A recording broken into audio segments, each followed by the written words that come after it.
2 Samuel അധ്യായം 11. അടുത്ത വസന്തത്തിൽ രാജാക്കന്മാർ യുദ്ധത്തിന് പോകാറുള്ള സമയത്ത് ദാവീദ് യോവാബിനെയും തൻ്റെ സേവകന്മാരെയും ഇസ്രായേൽ സൈന്യം മുഴുവനെയും അയച്ചു. അവർ അമ്മോന്യരെ തകർത്ത് റബ്ബാ നഗരം വളഞ്ഞു. ദാവീദ് ജെറുസലമിൽ താമസിച്ചു. ഒരു ദിവസം സായാഹ്നത്തിൽ ദാവീദ് കിടക്കയിൽ എഴുന്നേറ്റ് കൊട്ടാരത്തിൻ്റെ മട്ടുപ്പാവിൽ ഉലാത്തുമ്പോൾ ഒരു സ്ത്രീ കുളിക്കുന്നത് കണ്ടു. അവൾ അതീവ സുന്ദരിയായിരുന്നു. ദാവീദ് ആളയച്ച് അവൾ ആരെന്ന് അന്വേഷിച്ചു. എലിയാമിൻ്റെ മകളും ഹിത്യനായ ഊറിയായുടെ ഭാര്യയുമായ ബത്ശബായാണ് അവൾ എന്നറിഞ്ഞു. അവളെ കൂട്ടിക്കൊണ്ടുവരാൻ ദാവീദ് ആളയച്ചു. അവൾ വന്നപ്പോൾ അവൻ അവളെ പ്രാപിച്ചു. അവൾ ഋതുസ്നാനം കഴിഞ്ഞിരുന്നതേയുള്ളൂ. അവൾ വീട്ടിലേക്ക് മടങ്ങിപ്പോയി. അവൾ ഗർഭം ധരിച്ചു. അവൾ ആളയച്ച് ദാവീദിനെ വിവരമറിയിച്ചു. അപ്പോൾ ദാവീദ് യോവാബിന് ഒരു സന്ദേശം കൊടുത്തയച്ചു. ഹിത്യനായ ഊറിയായെ എൻ്റെ അടുക്കലേക്ക് അയക്കുക. യോവാബ് ഊറിയായെ അങ്ങോട്ടയച്ചു. ഊറിയ വന്നപ്പോൾ ദാവീദ് യോവാബിൻ്റെയും പടയാളികളുടെയും ക്ഷേമവും യുദ്ധവർത്തമാനവും അന്വേഷിച്ചു. പിന്നെ ദാവീദ് ഊറിയായോട് പറഞ്ഞു, നീ വീട്ടിൽ പോയി അല്പം വിശ്രമിക്കുക. ഊറിയ കൊട്ടാരത്തിൽ നിന്ന് പോയി. രാജാവ് അവനൊരു സമ്മാനവും കൊടുത്തയച്ചു. എന്നാൽ ഊറിയ വീട്ടിൽ പോയില്ല. കൊട്ടാരം കാവൽക്കാരോടൊപ്പം പടിപ്പുരയിൽ കിടന്നുറങ്ങി. ഊറിയ വീട്ടിൽ പോയില്ലെന്ന് ദാവീദ് അറിഞ്ഞു. നീ യാത്ര കഴിഞ്ഞു വരികയല്ലേ, വീട്ടിലേക്ക് പോകാത്തതെന്ത്? ദാവീദ് ഊറിയായോട് ചോദിച്ചു. ഇസ്രായേലും യൂദായും യുദ്ധരംഗത്താണ്. പേടകവും അവരോടൊപ്പമുണ്ട്. എൻ്റെ യജമാനനായ യോവാബും അങ്ങയുടെ സേവകരും വെളിംപ്രദേശത്ത് താവളമടിച്ചിരിക്കുന്നു. അങ്ങനെയിരിക്കെ വീട്ടിൽ ചെന്ന് തിന്നുകുടിച്ച് ഭാര്യയുമായി രമിക്കാൻ എനിക്കെങ്ങനെ കഴിയും? അങ്ങാണെ എനിക്കത് സാധ്യമല്ല, ഊറിയ പറഞ്ഞു. അപ്പോൾ ദാവീദ് ഊറിയായോട് പറഞ്ഞു, അങ്ങനെയെങ്കിൽ ഇന്നും നീ ഇവിടെ താമസിക്കുക. നാളെ നിന്നെ മടക്കി അയക്കാം. അങ്ങനെ അന്നും പിറ്റേന്നും ഊറിയ ജെറുസലമിൽ താമസിച്ചു.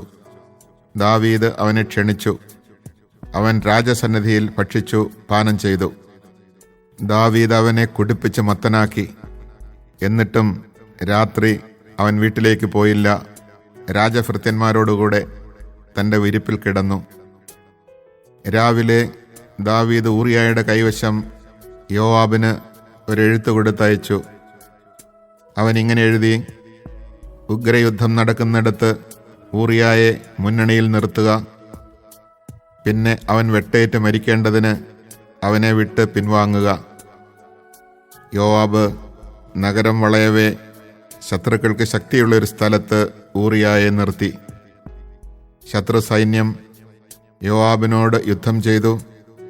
ദാവീദിൻ്റെ പടയാളികളിൽ ചിലർ കൊല്ലപ്പെട്ടു. ഊറിയായും വധിക്കപ്പെട്ടു. യോവാബ് ആളയച്ച് യുദ്ധവാർത്ത ദാവീദിനെ അറിയിച്ചു. അവൻ ദൂതന് നിർദ്ദേശം നൽകി. യുദ്ധവാർത്ത രാജാവിനെ അറിയിക്കുമ്പോൾ രാജാവ് കോപിച്ച്, നഗരത്തോട് ഇത്ര ചേർന്ന് നിന്ന് യുദ്ധം ചെയ്തതെന്തിന്? മതിലിൽ നിന്നുകൊണ്ട് അവർ എയ്യുമെന്ന് അറിഞ്ഞുകൂടായിരുന്നോ? യെരുബേഷത്തിൻ്റെ മകനായ അബിമേലെക്ക് മരിച്ചതെങ്ങനെയെന്ന് അറിഞ്ഞുകൂടെ? തേബസിൽ വെച്ച് മതിലിൽ നിന്നുകൊണ്ട് ഒരു സ്ത്രീ തിരികല്ല് അവൻ്റെ മേലിട്ടതുകൊണ്ടല്ലേ? നിങ്ങൾ മതിലിനോട് ഇത്ര അടുത്ത് ചെന്നത് എന്തിന് എന്ന് ചോദിച്ചാൽ, നിന്റെ ഹിത്യനായ ദാസൻ ഊറിയായും മരിച്ചു എന്ന് നീ പറയണം. ദൂതൻ യോവാബ് കൽപ്പിച്ചതുപോലെ ദാവീദിനോട് പറഞ്ഞു. ശത്രുക്കൾ നമ്മേക്കാൾ ശക്തരായിരുന്നു. അവർ നഗരത്തിൽ നിന്ന് പുറപ്പെട്ട് വെളിംപ്രദേശത്ത് നമുക്കെതിരെ വന്നു. പക്ഷേ നഗരവാതിക്കലേക്ക് നാം അവരെ തിരിച്ചോടിച്ചു. അപ്പോൾ അവർ മതിലിൽ നിന്ന് നമ്മുടെ നേരെ അമ്പയച്ചു. തിരുമേനി, അവിടുത്തെ ദാസന്മാരിൽ ചിലർ കൊല്ലപ്പെട്ടു. അവിടുത്തെ ദാസനായ ഹിത്യൻ ഊറിയായും മരിച്ചു. ദാവീദ് ദൂതനോട് കൽപ്പിച്ചു, ഇതുകൊണ്ട് അധീരനാകരുത്. ആരൊക്കെ യുദ്ധത്തിൽ മരിക്കുമെന്ന് മുൻകൂട്ടി പറയാൻ ആർക്കുമാവില്ല. ആക്രമണം ശക്തിപ്പെടുത്തി നഗരത്തെ തകർത്ത് കളയുക എന്ന് പറഞ്ഞ് യോവാബിനെ നീ ധൈര്യപ്പെടുത്തുക. ഭർത്താവ് മരിച്ചെന്ന് കേട്ടപ്പോൾ ഊറിയയുടെ ഭാര്യ അവനെ ചൊല്ലി വിലപിച്ചു. വിലാപകാലം കഴിഞ്ഞപ്പോൾ ദാവീദ് അവളെ കൊട്ടാരത്തിൽ വരുത്തി.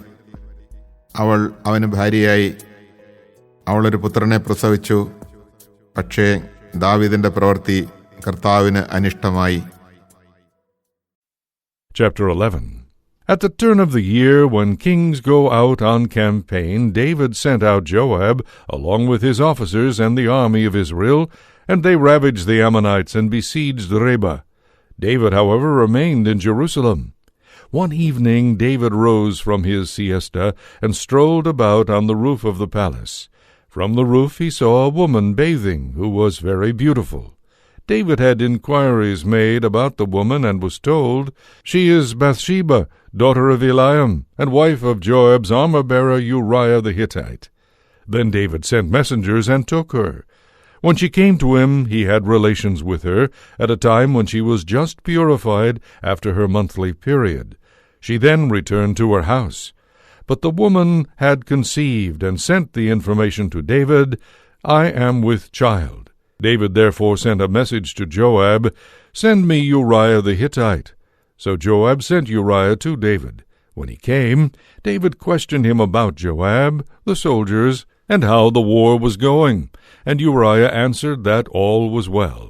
David then said to Uriah, "Go down to your house and bathe your feet." Uriah left the palace, and a portion was sent out after him from the king's table. But Uriah slept at the entrance of the royal palace with the other officers of his lord, and did not go down to his own house. David was told that Uriah had not gone home, so he said to Uriah, "Have you not come from a journey? Why then did you not go down to your house?" Uriah answered David, "The ark and Israel and Judah are lodged in tents, and my lord Joab and your majesty's servants are encamped in the open field. Can I go home to eat and to drink and to sleep with my wife? As the Lord lives, and as you live, I will do no such thing." Then David said to Uriah, "Stay here today also. I shall dismiss you tomorrow." So Uriah remained in Jerusalem that day.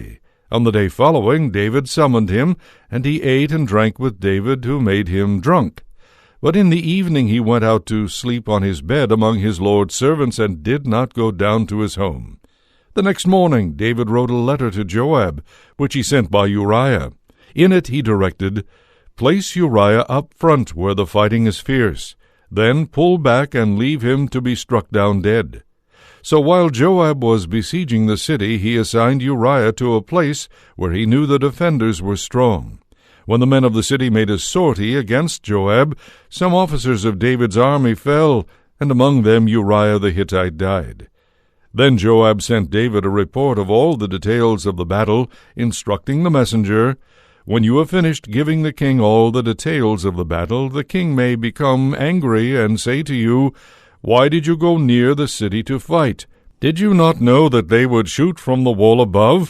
Who killed Abimelech, son of Jerubbaal? Was it not a woman who threw a millstone down on him from the wall above, so that he died in Thebez? Why did you go near the wall?' Then you in turn shall say, 'Your servant Uriah the Hittite is also dead.'" The messenger set out, and on his arrival he relayed to David all the details as Joab had instructed him.